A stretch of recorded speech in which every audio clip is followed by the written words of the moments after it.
네, 시간적인 여유를 갖고 투자해 볼 수 있는 종목, 저평가된 종목을 찾아보는 시간 잠금 해제로 돌아왔습니다. 오늘은 박철순 파이낸셜 리서치 대표와 함께 보도록 하겠습니다. 대표님 안녕하세요. 네, 안녕하세요. 네, 반갑습니다. 오늘 또 리뷰부터 해보도록 할 텐데요. 네. 정말 특별한 종목이 나와 있죠. 대표님이 저희와 함께한 첫날 봐주신 종목인데 바로 클래시스, 네, 산일전기는 나중에 보도록 하겠고요. 클래시스는 지난주에 봐주신 종목이죠. 지금 시가 기준으로는 5.6%, 최고가 기준으로 6%대 얼마 되지 않았는데 일단 우상향 쪽으로 방향을 그려나가고 있습니다. 현재 약간의 횡보세가 나타나고 있는데 활용해 볼 수 있는 방법이 있을까요? 네, 일단은 지금 사실 API라든지 아니면 기타 미용 의료기기 관련된 종목군들이 글로벌 시장에서 굉장히 흥행을 많이 하고 있다 보니까 주가도 상당히 고가권에 움직이고 있는 종목들이 상당히 많습니다. 그 가운데 글로벌 흥행도 똑같이 하고 있고 실적도 우상향을 계속하고 있는데 실적은 고점 대비 굉장히 많이 할인되어 있던 종목이 바로 지난주에 추천드렸던 클래시스라는 종목이었고요. 이에서는 우리가 익히 많이 들었던 미용 의료기기죠.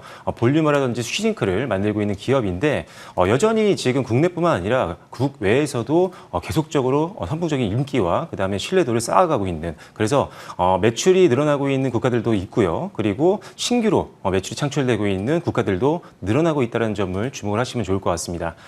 실제로 지금 최근에 이제 유럽 같은 경우도 슈링크 유니버스가 일단은 유럽 인증을 따면서 본격적인 유럽 시장에서의 매출 성장을 좀 기대해 볼 수 있는 상황이고요. 그리고 역시나 볼륨어도 이미 허가를 받았기 때문에 미국뿐만 아니라 유럽 시장에서의 성장 여전히 기대해 볼 수 있는 상황. 거기다가 쿼드세이라는 신제품이 드디어 미국도 올해 하반기 때 FDA 허가를 통과하면서 기본적으로 올해 하반기부터 본격적인 미국 실적 성장을 기대해 볼 수 있습니다. 그래서 어떻게 보면은 기존 제품들의 흥행이 계속적으로 지속이 되고 있고 신제품이 이제 본격적으로 팔리기 시작하면서부터 매출도 한 단계 레벨업을 기대해 볼 수 있는 상황이라고 보시면 될 것 같고요. 2분기 때도 역시나 매출액과 영업이익은 역대 최대 실적을 기록했을 정도로 계속적으로 실적도 우리의 기대치를 뛰어넘는 모습들을 보여주고 있습니다. 다만 이제 베인캐피탈이 이 회사를 인수하고 나서부터 일단 블록딜이 한번 최근에 또 나왔었기 때문에 이 물량 출에 대한 어떤 우려감으로 인해서 주가가 조금 부진했던 부분들이 있었거든요. 하지만 일단 블록딜은 어느 정도 마무리가 됐다라고 보고 있고요. 일단 추가적으로 현재 주가 또는 현재 시가총액 기준으로 봤을 때 베인캐피탈이 지금 매각을 할 정도의 금액은 아닙니다. 왜냐하면 아직도 성장을 계속적으로 해나가고 있는 기업이다 보니까 훨씬 더 높이 올라왔을 때 매각을 해도 늦지 않다는 판단이기 때문에 오히려 지금은 저가권에 있는 이 저평가 매력에 베팅을 할 만한 충분한 그런 상황이다라고 보시면 될 것 같습니다. 그래서 목표가 61,000원은 그대로 유지하도록 하겠고요. 손절 라인만 상향 조정하도록 하겠습니다. 손절 라인이 기존에 49,000원이었는데 52,000원으로 상향 조정할 테니까요. 이 부분만 참고해 주시면 좋을 것 같습니다. 네, 여전히 저평가 매력을 갖고 있는 종목으로서 클래시스 다시 한번 강조해 주셨고요. 손절가만 52,000원으로 상향을 했고 목표가는 똑같이 유지한다는 점까지 체크해 주시길 바라겠습니다. 자, 그러면 오늘은 또 어디서 기회를 찾아볼 수 있을지 첫 번째 헤드라인부터 확인해 보도록 하겠습니다. 초슬림 아이폰 17이 공개가 됐죠. 근데 관련주들의 주가가 많이 빠지고 있습니다. 사실 폴더블 폰이라는 키워드에 반응을 한 것 같기는 한데 그동안 또 이 아이폰 관련 종목들이 오래간만에 진짜 주가가 좋았잖아요. 네. 근데 갑자기 빠지기 시작한 건 그냥 세론이라고만 해석해도 괜찮을까요? 그냥 세론이라고 보기 좀 어려울 것 같고요. 사실 이 아이폰이라든지 이 휴대폰 관련된 부품 업체들 같은 경우는 신제품 출시일 때 굉장히 많이 움직이는 경향이 있습니다. 우리나라 기업들 같은 경우는 사실 갤럭시가 대표적이잖아요.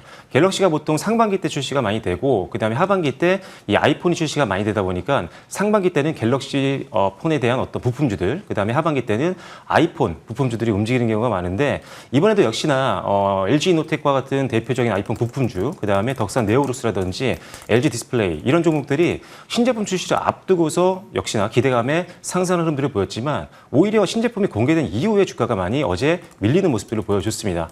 그 이유는 역시나 우리의 기대치에 못 미치는 제품의 어떤 성능 때문이었다고 보여지는데요. 일단 기본적으로 AI의 어떤 성능 같은 것들이 기대치에 좀 못 미치는 모습들을 좀 보여줬었고 하드웨어적인 면에서 봤을 때도 사실 조금은 기대치에 좀 못 미치지 못했다라는 부분들이었어요.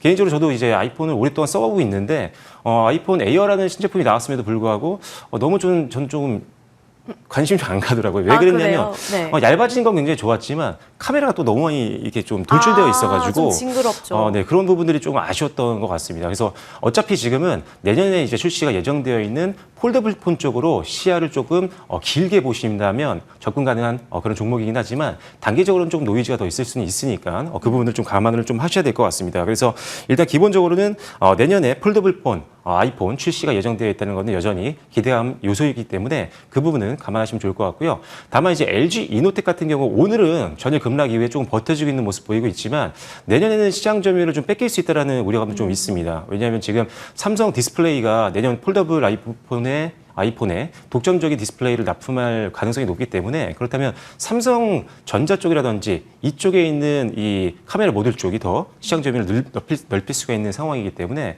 그렇다면 LG 디스플레이 카메라 모듈 시장 점유율은 좀 낮아질 수 있다는 그런 가능성도 있습니다. 그래서 그런 것들을 감안했을 때는 일단 LG 디스플레이 쪽 LG 이노텍 쪽만 너무 비중을 많이 실는 거는 조금 피할 필요가 있겠다. 이렇게 먼저 말씀드리도록 하겠습니다.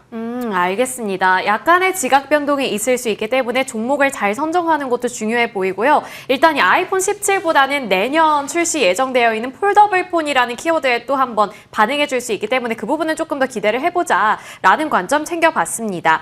그러면 이렇게 조정을 받을 때 종목을 잡아봐야 하는 것인지 먼저 그 관련해서 어떤 종목을 바라볼 수 있을지 종목 함께 살펴보시죠. BH 나와 있고요. 두 가지 투자 포인트 짚어볼게요. 인쇄 회로 기판, 실적 개선. 일단 BH는 꼭 뭐 폴더블 폰이라든지 스마트폰이 아니어도 여러 가지 좀 쓰일 수 있잖아요. 반도체라든지. 그러니까 상대적으로 조금 덜 흔들릴까요? 네, 오늘은 사실 낙폭이 심합니다. 지금 한 6%대 빠져주고 있는데 최근에 아마 이 BH 가지고 있는 분들은 아시고 계시겠지만 거의 뭐 2달 넘게 상당히 가파르게 상승을 했기 때문에 오늘은 좀 차익 매물을 소화하는 그런 구간이라고 보여지고요. 오히려 오늘 이 종목을 가지고 나왔기 때문에 오늘 빠져서 저가 매수할 수 있는 기회라고 보여집니다. 일단 기본적으로 이 인쇄로 기판을 만들고 있는 기업이기 때문에 다양한 가전제품에 적용을 할 수가 있습니다. 그래서 고객사가 상당히 다변화되어 있다는 장점이 있고요. 특히나 이 회사는 이 삼성 디스플레이의 최대 인쇄 회로 기판, 특히나 연성 회로 기판의 협력사입니다. 그래서 삼성 디스플레이가 많은 제품들을 이제 납품한다라고 한다면 이 회사의 제품들도 동반 수혜를 볼 수 있다는 점을 기억하시면 좋을 것 같고요. 그다음에 일단은 삼성 디스플레이를 통해서 지금 뭐 삼성전자에도 납품을 하고 있지만 앞서 말씀드린 것처럼 이제는 내년에 폴더블 폰, 특히나 아이폰의 신제품 쪽으로도 이제 굉장히 시장 점유율을 높일 수 있는 가능성이 열렸습니다. 왜 그러냐면 역시나 중복되는 언급이지만 내년에 이제 출시되는 이 아이폰 신제품 폴더블 폰에는 삼성 디스플레이가 거의 독점적으로 OLED 디스플레이를 제공할 예정이고요. 그렇다면 이미 삼성 디스플레이의 1차 벤더로서 지금 연성회로 기판을 납품하고 있는 지금 BH 같은 경우는 일단 삼성 디스플레이를 통해서 아이폰 쪽으로 시장을 넓힐 수 있는 가능성이 높아지고요. 그래서 시장에서 사실 이 신제품 아이폰이 나온다라고 한다면 여기다가 넣고 있는 연성회로 기판은 거의 뭐 독점적으로 BH가 납품할 것이다라고 굉장히 긍정적으로 평가를 하고 있기 때문에 지금도 굉장히 좋은 상태이지만 내년도 기대해 볼 수 있는 성장 모멘텀이 굉장히 많다는 점을 기억을 해보시면 좋을 것 같습니다. 그리고 애플 의존도가 좀 높았던 LG 디스플레이나 아니면 LG 이노텍 같은 경우는 단기적으로 좀 흔들릴 수 있겠지만 의존도가 상대적으로 낮은 BH는 오히려 이런 악재는 좀 강할 수 있다는 점도 기억하시면 좋을 것 같습니다.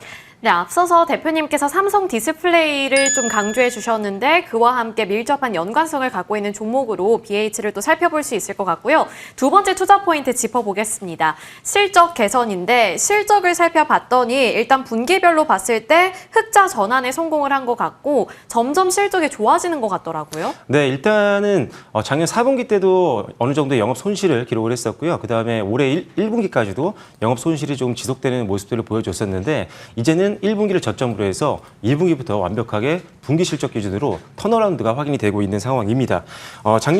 올해 1분기 때 254억 원 정도의 영업 손실을 기록을 했었는데요. 올해 1분기 때는 160억 원대, 2분기 때는 160억 원대의 영업 흑자를 기록을 하면서 완벽하게 턴어라운드에 성공하는 모습들을 우리가 눈으로 확인을 할 수가 있었고요. 앞서 말씀드린 것처럼 삼성 디스플레이에 공격적으로 부품들을 납품하고 있다 보니까 삼성 디스플레이 실적이 좋아질 때마다 역시나 이 회사도 동반 실적이 성장하는 구조라고 보시면 될 것 같습니다. 거기에 추가적으로 단기 실적도 좋아지고 있지만 내년의 기대감은 역시나 앞서 언급드린 애플 쪽의 실적이 이제 반영이 될 수 있다는 점이 가장 큰 성장 동력이 될 수 있기 때문에 단기적으로도 굉장히 좋은 기업이지만 중장기로도 기대감이 충분히 있기 때문에 실적의 어떤 내년 고성장을 기대한다라고 한다면 조정이 나올 때마다 어느 정도는 담아볼 만한 종목이라고 보시면 될 것 같습니다. 올해 영업이익 같은 경우는 작년 대비했을 때 상당히 크게 증가할 걸로 보고 있습니다. 일단 영업이익 같은 경우는 966억 원 정도 일단은 전망을 하고 있는 상황이고요. 내년 같은 경우 아까 애플향 매출이 반영이 된다고 말씀드렸잖아요. 그래서 내년 같은 경우는 1,100억 원대 이상까지도 갈 수 있는 종목이라고 보고 있기 때문에 단기뿐만 아니라 중장기도 한번 매력적인 종목으로 한번 투자의 관점으로 지켜보시면 좋을 것 같습니다. 네, BH 살펴봤습니다. 그러면 이제 어느 정도 라인에서 잡아볼 수 있을지 가격 전략 세워보도록 할 텐데요. 지금 오늘 6%가량 빠지고는 있는데 기관 투자자들이 3주 연속으로 꾸준히 매수를 하고 있어서 지금이 진짜 아까 대표님이 말씀하신 것처럼 기회일지 아니면은 단기적으로 조금 더 빠질 수 있으니까 약간 기다렸다가 잡아봐야 할지 궁금한데요.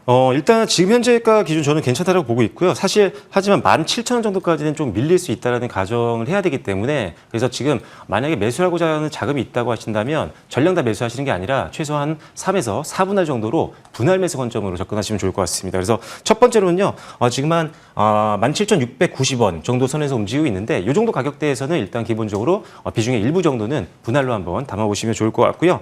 1차적인 목표가는요, 상단 전고점은 당연히 돌파로 우리가 보고 있는 상태입니다. 24,000원까지 상당히 높게 좀 잡아드리도록 하겠고요. 손절 라인 같은 경우는 16,000원으로 제시해드리도록 하겠습니다. 네, 좋습니다. BH 관련해서 가격 전략 세워주셨습니다. 24,000원까지 리스크주의 구간 16,000원까지 세워주셨습니다. 이어서 두 번째 헤드라인 통해서 또 한 번의 기회를 잡아보도록 할 텐데요. 최근 잘 가고 있는 전력기기 변압기 쪽입니다. 일진전기 그리고 HD 현대일렉트릭, LS일렉트릭, 효성중공업 최근 정말 잘 가고 있죠. 데이터 센터에 대한 투자가 많이 단행이 될수록 이쪽은 더 주가가 탄력을 받는 것 같은데 사실 이 변압기 쪽이 거의 한 3, 4년 동안 오르고 있는데 네. 언제까지 오를지 지금 시점 어떻게 보세요? 너무 좋습니다. 사실 초호황을 가장 겪고 있는 대표적인 섹터가 지금 사실 전력기기라고 보고 있거든요. 물론 조선도 굉장히 좋고 방산도 좋지만 사실 지금 우리가 가장 주목하고 있는 건 결국은 AI 쪽이잖아요. 근데 네. AI 쪽 같은 경우에서 가장 중요한 거는 전력 수급이란 말이죠. 전력이 없이는 사실 AI를 구동시킬 수가 없습니다. 특히나 이제 AI를 안정적으로 구동시키기 위해서는 또 전력을 안정적으로 공급을 해줘야 되고 그렇다면은 이제 뭐 원전도 당연히 개발이 돼야 되고 에너지원들을 계속 가지고 와야 되기 때문에 원전도 주목을 받고 있는 거지만 이런 것들을 계속 하기 위해서는 당연히 전력망이 필수적입니다. 특히나 지금 미국 같은 경우는 지금 노후 변압기 교체 수요는 당연히 나오고 있는 상황이고요. 그다음에 신재생 에너지 쪽에서도 지금 신규 인프라를 지금 만들어야 되는 상황이기 때문에 지금 AI뿐만 아니라 신재생 에너지 쪽에서도 계속 지금 우리의 이 전력기기는 계속적으로 활용이 되고 있는 상황이다라고 보시면 되겠고요. 미국을 가장 큰 시장으로 보고 있는 건 마찬가지이지만 유럽 같은 경우도 미국 못지않게 굉장히 30년 이상의 노후된 변압기라든지 이런 전력망들이 굉장히 많습니다. 여전히 교체 수요는 계속적으로 나올 수 있는 상황이기 때문에 그런 것들을 좀 감안하셔야 되고요. 그다음에 이제 데이터 센터 같은 경우가 지금 가장 또 많은 기업들이 확충을 하기 위해서 굉장히 노력을 많이 하고 있는데 이 데이터 센터 같은 경우는 지금 미국 같은 경우가 엄청나게 투자를 지금 계획을 세워놓고 있는 상황인데 2029년도, 2030년도까지 변압기 쪽만 봤을 때 투자 비용이 한 150조 원 될 것 같습니다. 근데 우리나라가 그래서 3사 또는 4사 정도가는 계속적으로 장기간 낙수 효과를 볼 수 있는 부분들이 분명히 있다라고 보시면 되고요. 데이터 센터는 일단 기본적으로 산업체의 어떤 전력 설비 대비했을 때 한 하나 정도가 더 들어갑니다. 그래서 변압기가 보통 산업체에 하나가 들어간다고 한다면 전력 유지가 중요한 데이터 센터는 2개가 들어가기 때문에 수주를 했을 때 훨씬 더 많은 매출과 그다음에 수익을 남길 수 있는 게 데이터 센터 매출이라는 점도 기억해 보시면 좋을 것 같습니다. 네, 데이터 센터로 인해서 정말 큰 사이클이 시작이 됐다. 이렇게도 정리를 해볼 수 있을 것 같은데 종목 바로 이야기 진입해 보겠습니다. 앞서서 제가 좀 스포를 해버리긴 했는데 산일전기입니다. 산일전기는 사실 이제 대표님께서 저희와 함께 했을 때 처음으로 봐주신 종목이고 시가 기준으로는 131%, 최고가 기준으로는 벌써 164% 넘기는 상승률 나타내고 있죠. 그리고 목표가는 이미 또 찍었던 종목이기도 한데 오늘 다시 들고 온 이유가 있을 것 같습니다. 지금 현 시점에서 볼 수 있는 투자 포인트는 어떤 것들이 있을지 또 두 가지 정도로 추려보도록 할 텐데요.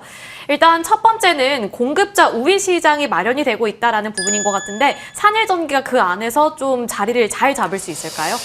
지금 미국을 중심으로 해서 전 세계적으로 전력기기, 특히나 변압기에 대한 수요는 계속적으로 늘어나고 있는 상황인데 결과적으로 지금 변압기를 만들 수 있는 기업들은 제한적이고요. 근데 변압기를 만드는 회사가 많지 않다는 건 아니고 우리가 지금 현재 시점에서 필요로 하는 기술력을 갖고 있는 제품들을 만들고 있는 회사는 극히 제한적이라는 겁니다. 근데 그중에 많은 기업들이 우리나라에 속해 있기 때문에 가장 큰 공급자 우위 시장에 수혜를 받을 수 있고 지금 수요가 굉장히 많은데 공급이 부족한 상황에서는 캐파를 증설하고 있는 기업들 쪽으로 수요가 더 몰릴 가능성이 있습니다. 왜냐하면 그 기업은 지금 앞으로도 더 많이 생산을 할 수 있는 기업들이기 때문에 수주를 넣을 때 수주를 넣는 고객사 입장에서 훨씬 더 편안하게 일단 공급 계약을 할 수가 있기 때문인데 지금 산일전기 같은 경우는 캐파 증설을 올해도 완공을 했습니다. 이 공장의 1차 증설을 완료했기 때문에 거의 지금 캐파가 2배 정도 늘어났고요. 특히나 이 부분들이 실제로 올해 3분기부터 실질적으로 매출에 반영이 되면서 올해 전체적인 매출은 한 1,000억 정도 이상 충분히 올라갈 걸로 예상을 하고 있는 상황입니다. 그래서 증설 효과를 제대로 볼 수 있는 게 바로 지금 산일전기라고 보시면 될 것 같고요. 증설이 또 2차 증설도 예정이 되어 있는 상황이다 보니까 앞으로의 어떤 캐파 증설을 봤을 때는 고객사들이 더 많은 공급 계약 주문을 넣을 수 있는 그런 기업이라고 보시면 될 것 같습니다. 그래서 캐파 증설을 하고 있는 기업의 강점들을 한번 기대해 보시면 좋을 것 같습니다. 네, 그리고 두 번째 질문은 바로 관세입니다. 관세와 관련해서 상대적으로 좀 강점을 갖고 있잖아요. 네, 일단은 이 산일전기 같은 경우는 이 수주한 전체 잔고에서 한 2% 내외밖에 관세 영향을 받지 않습니다. 그래서 일부는 관세를 받고 있지만 그 일부 관세 또한 이 회사가 만들고 있는 특수 변압기의 매출로 상쇄를 시키고 있는데요. 이 특수 변압기 같은 경우는 이미 관세 부담을 고객사 쪽으로 전가할 수 있는 상황이다 보니까 이익이 굉장히 많이 남는 구조입니다. 그래서 일단 그래도 우리나라 변압기 대표 종목들 중에는 관세 충격에 가장 자유로운 종목이라고 보시면 좋을 것 같습니다. 네, 이제 관세에 대한 리스크도 덜하다는 점 말씀을 해주셨고 가격은 이제 지금 제가 말씀을 드려야 될 것 같은데 목표가 13만 원, 리스크 주의 구간 10만 원 이렇게 책정해 보면 좋을까요? 네, 맞습니다. 네, 알겠습니다. 산일전기 다시 한번 봐주고 계신 종목이니까요. 저희와 함께 꾸준히 추적 관찰해 보시길 바라겠습니다. 오늘 이렇게 파이낸셜 리서치 박철순 대표님과 함께 봤습니다. 오늘 말씀 고맙습니다.